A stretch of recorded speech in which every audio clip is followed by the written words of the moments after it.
Hello दोस्तों, आपका स्वागत है मेरे इस चैनल पे। चलिए करंट अफेयर की क्लास को आज आगे बढ़ाते हैं। सबसे पहला हमारा जो करंट अफेयर है, बिरसा कूप संवर्धन मिशन। ठीक है, तो जैसे कि नाम से ही पता चल रहा है, बिरसा कूप संवर्धन यानी कि किससे, ये चापाकल यानी कि सिंचाई कूप के संबंध है ना। इसमें क्या था, तो इसका लक्ष्य था कि हर वर्ष 50-50 हज़ार कूप निर्माण किया जाए। दो साल तक 50,000 कूप निर्माण किया जाए, लेकिन अभी तक सिर्फ 4,896 कूप ही निर्माण हुआ है। यानी कि टोटल का जो लक्ष्य था उसका 4.9% ही इसका निर्माण हो चुका है। चलिए अब नेक्स्ट हम लोग पढ़ते हैं।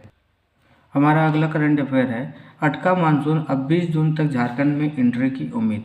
यानी कि मानसून की जो एंट्री होगी वो 20 जून की होगी, है ना। तो मौसम विभाग केंद्र ने रांची के निदेशक अभिषेक आनंद ने बताया, हवा का रुख बदल रहा है।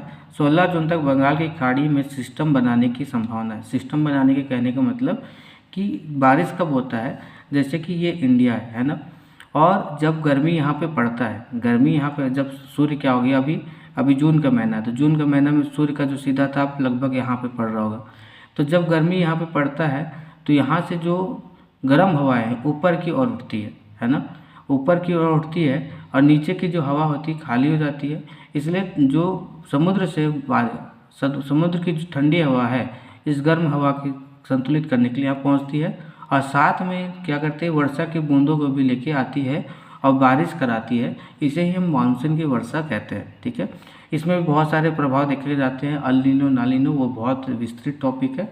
अगर उसे पढ़ने जाएंगे तो हमें 1 घंटा 2 घंटा लग जाएगा, है ना। तो उसको हम लोग पढ़ेंगे। इंडियन ओशन डायपोल, बहुत सारी चीज़ें इसके अंदर पढ़ने होते हैं। अभी हम लोग समझेंगे कि अभी क्या है कि मानसून अटका हुआ था, यानी कि यहाँ पे लो प्रेशर नहीं बना था, अभी लो प्रेशर बन रहा है। तो अब क्या होगी, ठंडी हवा यहाँ से आएगी, साथ में वर्षा की बूंद लेके आएगी और यहाँ पे फिर बारिश करेगी। हमारा अगला करंट अफेयर्स है, भारत और इंग्लैंड की सीरीज का नाम जो है अब क्या रखा गया है, एंडरसन तेंदुलकर ट्रॉफी रखा गया है ना। तो इसे याद रखेंगे, ये बहुत इंपॉर्टेंट है, क्योंकि ये आपको पूछ सकता है। एंडरसन जो कि इंग्लैंड के खिलाड़ी है और सचिन तेंदुलकर जो कि भारतीय खिलाड़ी हैं, इनके नाम पे रखा गया है। दूसरा हमारा है, लद्दाख में 5 आधिकारिक भाषाएं।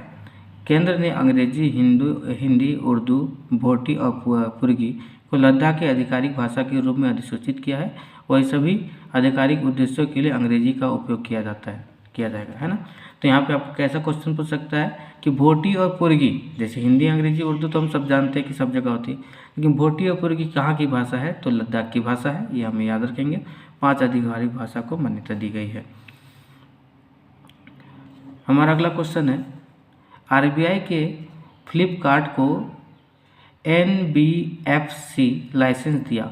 एनबीएफसी क्या होता है, एनबीएफसी यानी नॉन बैंकिंग फाइनेंस कंपनी, है ना। तो आरबीआई ने फ्लिपकार्ट को एक कंपनी दे दिया है, अब ये फाइनेंस कर सकेगी, है ना। ये बैंक नहीं है, सिर्फ फाइनेंस कर सकेगी, है ना। कहने का मतलब कि ये किसी को उधार दे सकती है, बट ये किसी को क्रेडिट कार्ड ये सब नहीं दे सकती। ठीक है, नेक्स्ट हमारा, किसी को भी लोन दे सकती है, आप यहाँ पे पढ़ सकते हैं। ठीक है, अश्विनी लोहानी पीएम संग्रहालय के निदेशक बने, है ना। तो अश्विनी लोहानी जो है पीएम संग्रहालय जो है ना, उसका क्या बने हैं, उसके निदेशक बने हैं अश्विन लोहानी जी, इसको याद रखेंगे। हिमाचल में राजीव गांधी वन संवर्धन योजना शुरू। तो पूछा जाएगा कि राजीव गांधी वन संवर्धन योजना किस राज्य में किया जा रहा है, तो ये हिमाचल में किया जा रहा है ना। इसमें क्या किया जाएगा, इसमें बंजर और क्षतिग्रस्त वन में फलदार पौधे लगाए जाएंगे। हमारा अगला क्वेश्चन है, भारत इंग्लैंड टेस्ट सीरीज का नाम बदला, है ना। तो जो हमने पढ़ा है, भारत ने अपने टेस्ट सीरीज का नाम बदला। पहले के भारत के बीच में जो टेस्ट है उसका एंडरसन तेंदुलकर ट्रॉफी के नाम पे रखा गया है। पहले इसका नाम था पटौदी ट्रॉफी, है ना। पटौदी भी एक क्या है, खिलाड़ी है, उनका नाम बदल के अब क्या कर दिया गया है, एंडरसन तेंदुलकर ट्रॉफी। यहीं पे एसएससी के छात्रों के लिए एक खबर है कि अब क्या किया जाएगा, 2 कटअप तैयार किया जाएगा, यानी पहला कटअप तैयार किया जाएगा, है ना। पहला कटअप तैयार करने में अगर जो बच्चे आते हैं लिस्ट में, उसमें अगर मान लीजिए कि 100 सीटों की संख्या है और 80 बच्चे ही सेलेक्ट हुए, तो फिर बाकी जो 20 बच्चों की हो उससे हटाया नहीं जाएगा। बाकी 20 बच्चों के लिए इसके नीचे से फिर से एक कटअप निकाला जाएगा, जिसमें 20 बच्चे सम्मिलित होंगे, यानी कि जो भी वैकेंसी निकलेगी, जो भी सीट निकलेगी, उनको पूर्ण रूप से भरना इसका उद्देश्य है। तो ये बहुत अच्छी एक पहल है, और जो बच्चे कुछ नंबर्स के लिए रुक जाते थे उनका भी अब इसमें चयन हो सकता है। हम देख सकते हैं हमारा अगला जो करंट अफेयर्स है वो क्या है कि सारंडा का पोड़ा हाट जंगल बूंदों से खिला, ठीक है ना। तो हमें इसमें क्या कहते हैं, सारंडा का जो जंगल है ना, वो किस जिले पे है। तो हम देख सकते हैं कि ये किस में है, ये पश्चिम सिंहभूम में है। सारंडा का जो वन क्षेत्र है वो पश्चिम सिंहभूम में है ना। और इसमें हमें और क्या क्या इसमें पढ़ सकते हैं, तो इसमें हमारा जो करंट अफेयर नेक्स्ट है, ये एक नक्सल प्रभावित क्षेत्र भी है। और हम देख सकते हैं कि सारंडा का जो अर्थ होता है 70 पहाड़ियों की भूमि होता है, 700 पहाड़ियों की भूमि, माफ़ कीजिएगा, 700 पहाड़ियों की भूमि होती है सारंडा, ठीक है ना। यह लगभग 900 वर्ग किलोमीटर तक फैला हुआ है, और इसमें 700 पहाड़ियों एवं घने जंगल का ये घर देखने को मिलता है। देखिए दोस्तों, हम लोग कैसे करंट अफेयर निकालते हैं। जब हम लोग न्यूज़पेपर पढ़ते हैं तो हम ऐसे बहुत सारे भागों को स्किप कर देते हैं जो कि हमें नहीं करना चाहिए। उसमें भी बहुत सारे अच्छी चीज़ें दिए रह जाते हैं।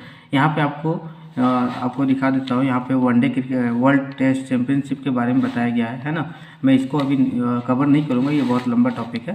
मैं इसमें से आपको बहुत सारी चीज़ें बताता हूँ। जैसे आप यहाँ से देख सकते हैं कि यहाँ पे जामुन के बारे में बताया गया है ना। तो जामुन में हमें अब क्या पूछ सकता है कि अगर हम लोग क्वेश्चन में पूछा जाए कि जामुन में कौन सा न्यूट्रिशन पाया जाता है, तो हम देख सकते हैं जामुन में आयरन और विटामिन सी पाया जाते हैं, है ना। और जामुन में क्या पाया जाता है, जामुन में जेबोलियन और जेबोलियन तत्व पाए जाते हैं जो कोलेस्ट्रॉल नियंत्रण करने में और दिल की बीमारियों के फायदेमंद है, ठीक है ना। तो जिनको कोलेस्ट्रॉल है उनके लिए भी ये फायदेमंद होता है। इसमें और क्या फ़ायदा होता है, तो इससे हीमोग्लोबिन की क्या होती है, वृद्धि होती है। इसमें फ्लेवोनाइड्स वो पोटेशियम पाया जाता है जो पाचन व मस्तिष्क के लिए अच्छा होता है। तो क्वेश्चन ऐसा पूछ सकता है कि प्लूटोनाइज और पोटेशियम किस में पाया जा सकता है, या फिर जामुन में कौन सा तत्व पाया जाता है, उसमें ऑप्शन दे दिया जाएगा। तो हम लोग बोल सकते हैं प्लूटोनाइज और पोटेशियम इसमें पाया जाता है। साथ ही आयरन और विटामिन सी भी पाया जाता है ना। और जेबोलियन और जेबोलिन और सेबोलिशियन तत्व भी इसमें पाया जाता है। ये कोलेस्ट्रॉल और पाचन को स्वस्थ करने में अच्छा उपयोगी होता है। नेक्स्ट हम देखते हैं कि दक्षिण अफ्रीका की 3 राजधानी है ना। ऐसे तो ये फैक्ट के बारे में दिया गया है, लेकिन कभी कभी ये क्वेश्चन पूछ सकते हैं, है ना। इनकी 3 राजधानी कौन कौन सी है, तो केप टाउन है, ठीक है, प्रिटोरिया है और ब्लू फाउंटेन है, ठीक है ना। विक्टोरिया केप टाउन के बीच एक लग्जरी ब्लू ट्रेन चलती है, ठीक है। कौन सी ट्रेन चलती है, तो ब्लू ट्रेन चलती है। इसे सबसे खूबसूरत यात्रा में भी एक माना जाता है। तो क्वेश्चन ऐसे पूछ सकता है कि दक्षिण अफ्रीका में ब्लू ट्रेन जो चलती है कहाँ से कहाँ चलती है, तो विक्टोरिया केप टाउन के बीच चलती है। या फिर पूछ सकते हैं कि विक्टोरिया केप टाउन के चलने वाली ट्रेन का क्या नाम है, तो ब्लू ट्रेन नाम है। यहाँ के क्रूगर नेशनल पार्क में बिग 5 जानवर यानी कि हाथी, गेंडा, भैंस, शेर, तेंदुआ को पास में देख सकते हैं। तो यहाँ कौन कौन से जानवर मिलेगा, यहाँ पे देख सकते हैं हम लोग, है ना। दुनिया के 10% मछली यहीं पे पाई जाती है। पक्षी, मछली, पौधे प्रजाति यहाँ पे पाई जाती है। केप टाउन के टेबल माउंटेन पर केबल कार से खूबसूरत वादी है, ठीक है। तो केप टाउन में यहाँ पे क्या है, टेबल माउंटेन है। तो पूछ सकते हैं कि टेबल माउंटेन कहाँ पे है, तो हम कह सकते हैं कि केप टाउन में यानी कि दक्षिण अफ्रीका में है। बुरकिनसिंस बंजी पॉइंट है ना। तो पूछ सकते हैं बुरकिनसिंस बंजी पॉइंट क्यों है, तो यहाँ पे बोलेंगे सर ये क्यों पूछेगा बंजी पॉइंट क्यों है, क्योंकि आप देख सकते हैं कि ये सबसे ऊंचा यानी 216 मीटर बंजी पॉइंट है ना। और ये दुनिया का सबसे ऊंचा है।